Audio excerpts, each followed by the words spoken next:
কথা দিচ্ছি এমন একটি জায়গা থেকে আজকে আপনাদেরকে ঘুরে নিয়ে আসবো যে আপনার মন ভালো হতে বাধ্য। দেখে হয়তো বুঝতে পেরেছেন এটা হচ্ছে কোথাও না নারায়ণগঞ্জের চর কিশোরগঞ্জ। এখানে টলমল পানি, মৃদু বাতাস আপনাকে করবে মুগ্ধ আর স্নিগ্ধ।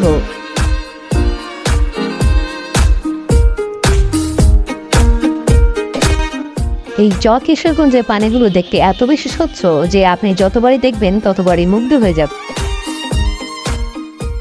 স্বচ্ছ পানির উপর দিয়ে হাঁটলে আপনি বুঝতেই পারবেন না আপনি কি কক্সবাজারে আছেন নাকি নারায়ণগঞ্জে আছেন নাকি কক্সবাজারে আছেন, কারণ বিচের কোনো কাদামাটি নেই, সবগুলোই হচ্ছে আপনার বাস।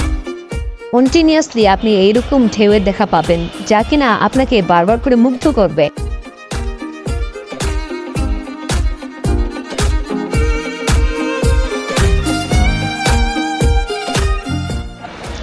এই মৃদু বাতাসে ঢেউয়ের সাথে সাথে আপনার সব ক্লান্তি যেন নিমিষেই দূর হয়ে যাবে আর আপনাকে করবে খুবই বিমোহিত এবং মুগ্ধ।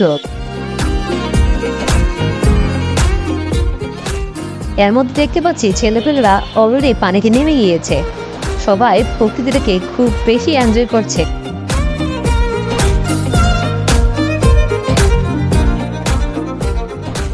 বারবার করে আপনার মন চাইবে এই পানির মধ্যে আরো কিছুক্ষণ হাঁটি।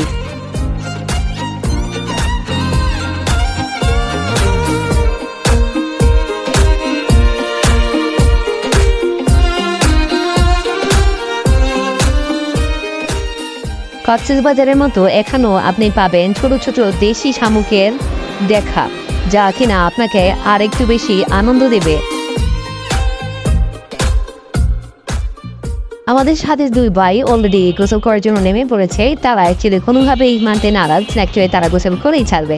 অলরেডি দেখতে পাচ্ছেন তারা পানিতে নেমে গিয়েছে এবং কি তারা মুহূর্তটাকে খুব এনজয় করছে।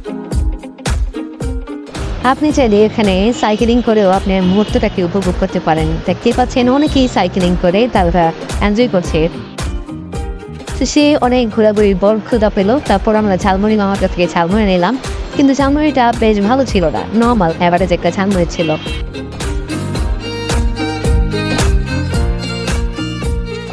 মাঝে আপনি ঢেউগুলো দেখে আপনার মনেই হবে যে অ্যাকচুয়ালি আপনি মনে হয় কক্সবাজারেই আছেন। অবশ্য এই চর কিশোরগঞ্জের আরেকটি আদুরে নাম হচ্ছে মিনি কক্সবাজার। অতীতে আমরা আরেকটু ঘোরাঘুরির পর দেখা পেলাম এক আচারের মামার কাছে। ওখানে আছে বিভিন্ন ধরনের আচার, এর মধ্যে থেকে আমরা একটা 5 মিশালি আচার নিয়ে ট্রাই করলাম। আচারের কোয়ালিটি মোটামুটি অ্যাভারেজ ছিল।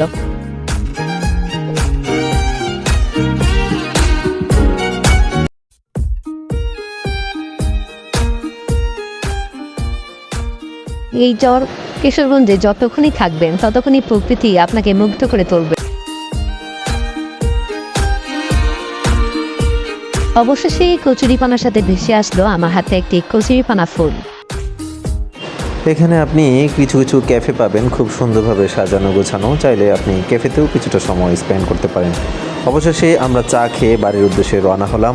অনেক ঘোরাঘুরির পর সবাই খুব ক্লান্ত। আজকে যাচ্ছি, আবার দেখা হবে অন্য কোনো ব্লগে। ভালো থাকবেন সবাই।